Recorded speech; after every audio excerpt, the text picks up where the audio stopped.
ঈদের ছুটি শেষ, এবার ইটপাথরের ব্যস্ত নগরীতে ফেরার পালা। মঙ্গলবার ভোরেই রাজধানীর সদরঘাট লঞ্চ টার্মিনালে একে একে এসে পৌঁছায় দক্ষিণাঞ্চলের বিভিন্ন লঞ্চ। তবে লঞ্চগুলোতে যাত্রী চাপ চোখে পড়েনি।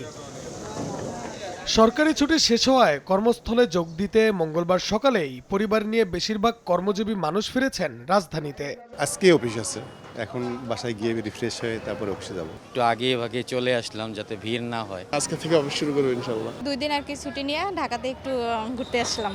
এবারের ঈদের ছুটি দীর্ঘ হওয়ায় ঢাকায় ফেরা অনেকটা স্বস্তিদায়ক হয়েছে বলে জানান যাত্রীরা। তবে প্রিয়জনদের ছেড়ে আসার কষ্টও ছিল অনেকের কণ্ঠে। পরিবারের ছেড়ে আসাটা খুব কষ্টময়, তারপরও আসতে হয় পেটের।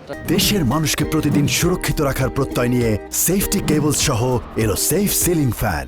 আত্মীয় স্বজনের বিয়া শাদী উপভোগ না করিয়েই আমরা চলে আসছি ঢাকায়। এতে তাদের আত্মীয় স্বজনের মন খারাপ, আর এতে আমাদেরও মন খারাপ। আজকে লঞ্চ বেশি এবং কোনো চাপাচাপি খুব কম। এদিকে ঈদের চতুর্থ দিনও রাজধানী ছাড়েন অনেকে। সদরঘাট লঞ্চ টার্মিনাল থেকে বিভিন্ন গন্তব্যে ছেড়ে যায় লঞ্চগুলো।